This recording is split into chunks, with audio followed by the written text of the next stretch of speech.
Agora eu vou passar a palavra para o pessoal do Victor Pimentel, que é do CEI do Rio de Janeiro aqui também, Clara Ramos, João Melo e Yasmin Turini, que são lá da graduação de Ciências Sociais, lá do UFRJ, que vão ler o texto Seguir Cientistas e Engenheiros, Sociedade Afora pode nos levar para onde?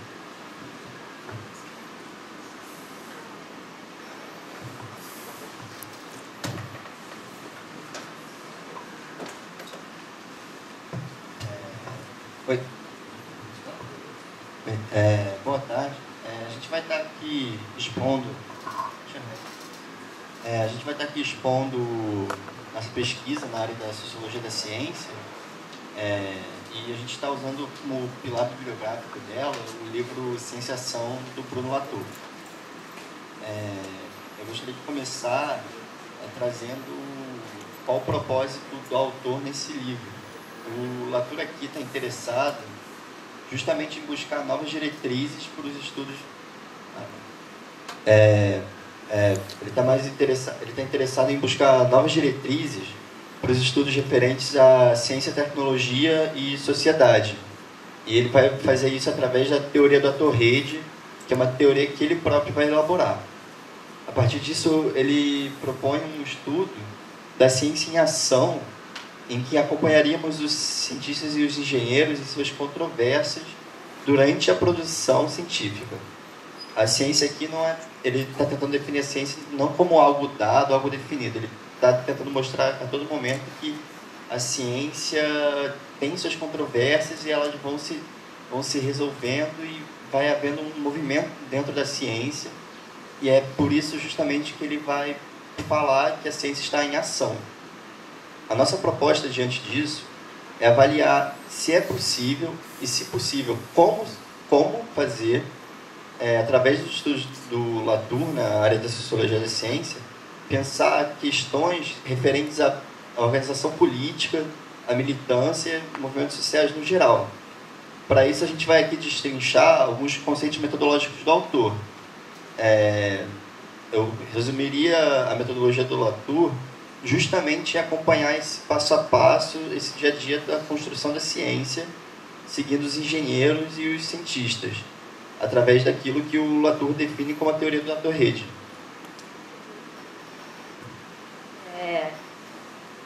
Dá para me ouvir? Eu não estou acostumada a falar no microfone. Então, acho que eu vou tentar destrinchar um pouco melhor o que é a teoria do ator-rede e o que o Latour faz para tentar montar o que é o ciência em ação. Assim. A teoria do ator-rede pretende entrar em desacordo com o que o Durkheim propôs para inaugurar a disciplina. Assim, o Durkheim propõe que haja uma categorização prévia para uma análise da sociedade, enquanto o Latour ele tenta montar o que o Tarde estava tentando fazer no começo da disciplina.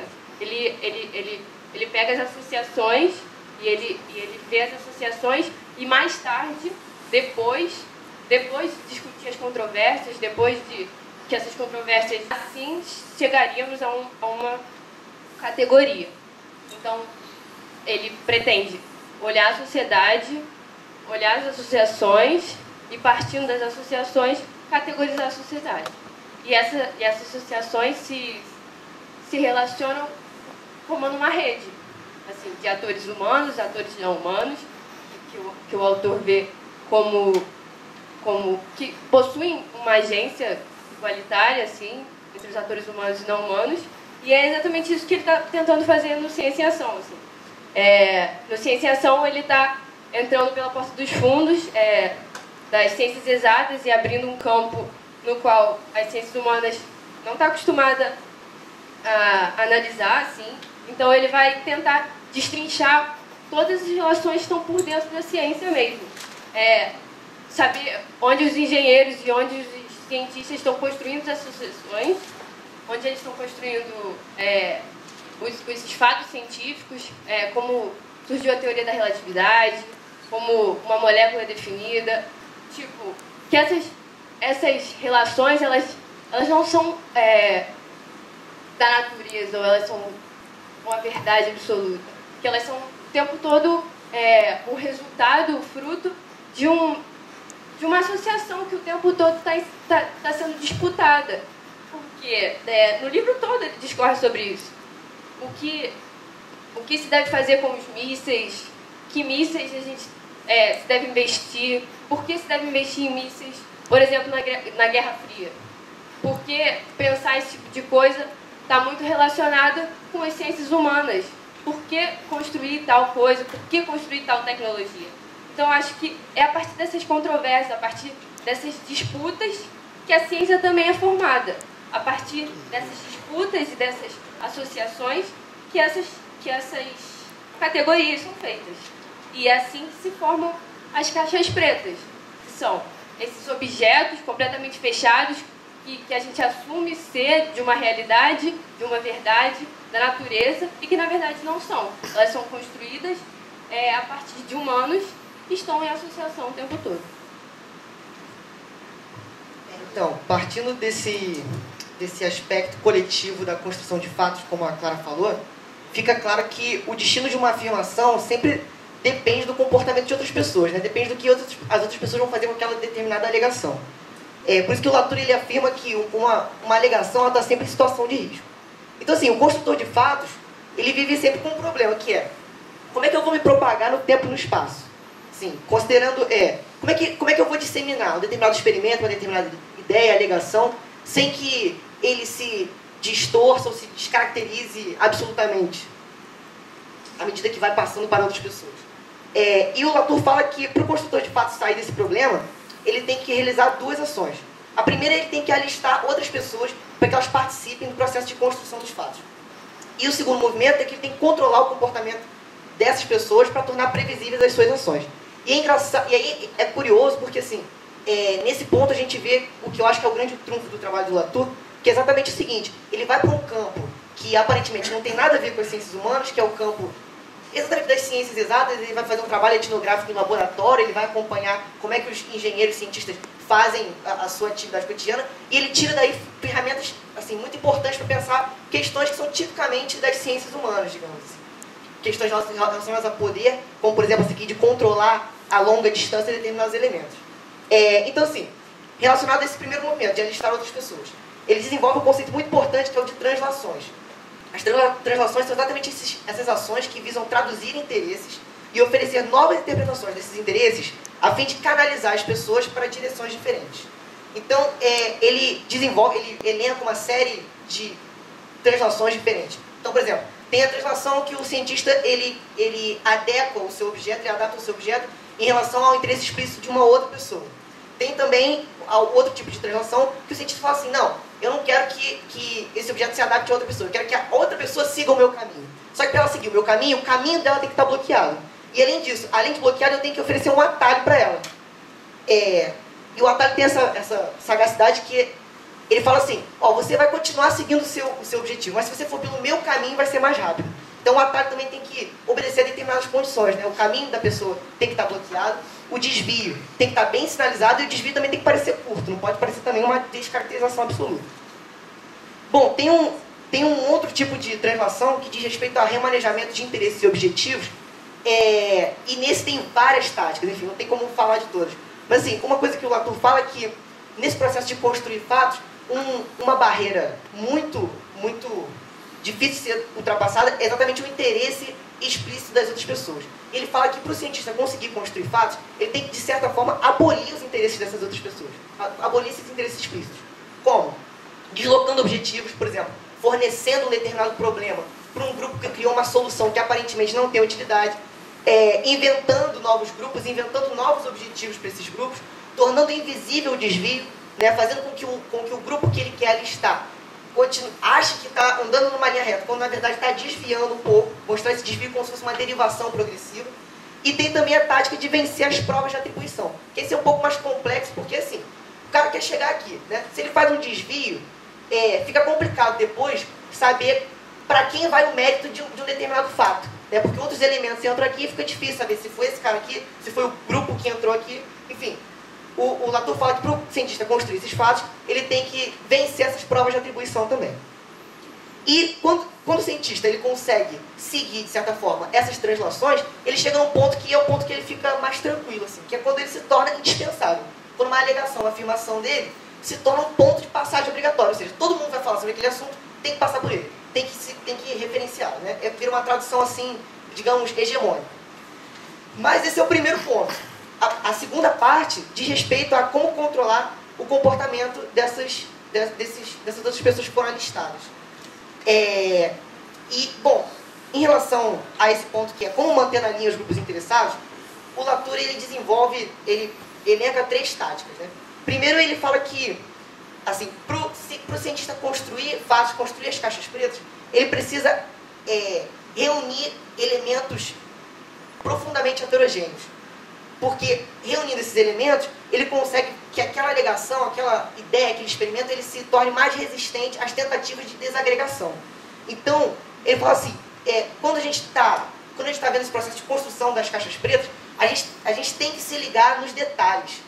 A gente tem que se ligar em certas ninharinhas, assim, porque o cientista ele tem que estar atento a isso, porque um elo fraco de uma cadeia pode comprometer toda a associação, pode tirar o interesse de determinados grupos daquela associação.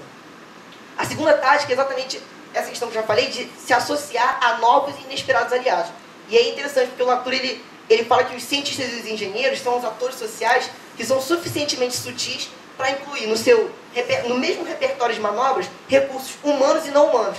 E assim eles aumentam a margem de negociação. Então, de novo, entrar nessa questão que já foi comentada sobre o Latour ter uma visão de simetria generalizada, né? De tratar de humanos e coisas quase da mesma forma. E a terceira seria a questão das maquinações de força. Porque ele fala assim, bom, beleza, eu me associei a novos e inesperados aliados, inclusive a atores não humanos. Eu me alistei a eles exatamente porque eles precisam controlar os primeiros grupos interessados. Mas como é que eu controlo esses novos aliados aos quais eu me associei?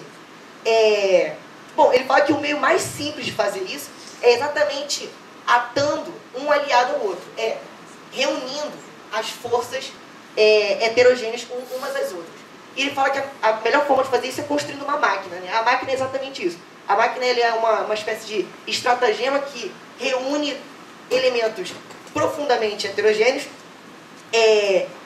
num todo orgânico. E aí, quando ele desenvolve uma máquina, a máquina ela é uma etapa para a construção do que a gente já falou dos fatos, construção das caixas pretas, que é exatamente quando diversas coisas heterogêneas agem como uma coisa só. Bom, eu acho que é basicamente isso, tentando mostrar aí que no jogo, dentro da ciência, tem muito mais de componentes políticos, de mecanismos de negociação, de jogo de cintura, do que elementos puramente técnicos, 100% objetivos, perfeitos, que uma visão tradicional poderia enxergar assim. Cadê? Foi? A partir disso, o que a gente pode concluir, o que a gente pode tirar disso, né? A interdisciplinaridade que o Latour apresenta, a partir do âmbito das ciências exatas, para refletir sobre as ciências humanas, pelo caminho da sociologia da ciência, dessa construção e da consolidação da ciência, enfim, a gente acredita que existe a possibilidade, a partir disso, de refletir sobre as relações de poder, sobre organização política e, consequentemente, militância. Um dos fatos inegáveis com que a gente pode perceber, como foi colocado, é a influência que a política tem sobre a ciência e a influência que a ciência tem sobre a política. Dentro da ciência, os processos políticos se dão, pelo que também foi colocado, dessas negociações de interesse, desses remanejamentos de objetivos. Mas quando a gente vai pensar nas questões de organização política, nessa possibilidade de refletir sobre isso, a gente pensa também nesses processos de associação, de movimentação, de discordância e principalmente das controvérsias que são presentes na formação, né, de jogos e estratégias políticas, que são ferramentas muito importantes para a manipulação e para a dominação, à medida que os candidatos e os nossos governantes tentam preparar o terreno das nossas análises sobre temas e debates que a gente não domina.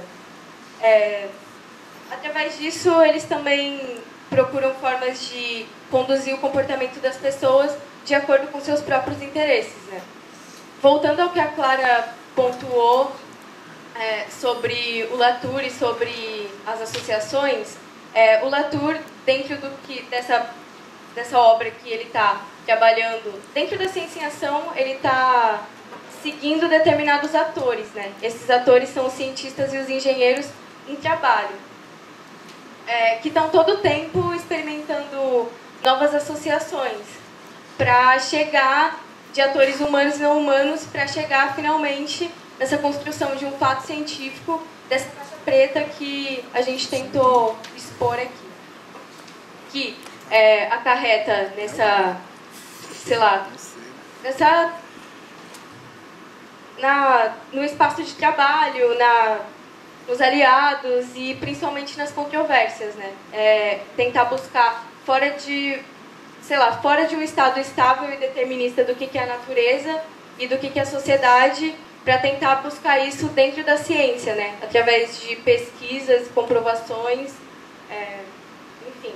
Através dessa reflexão sobre a sociedade enquanto associações, a gente pode pensar sobre uma hipótese de militância, já para fechar, que é através da ideia de que o fim das controvérsias finalmente traria uma sociedade estável, que é o que tem tudo a ver com o comunismo, da hipótese comunista que a gente está tentando trabalhar aqui.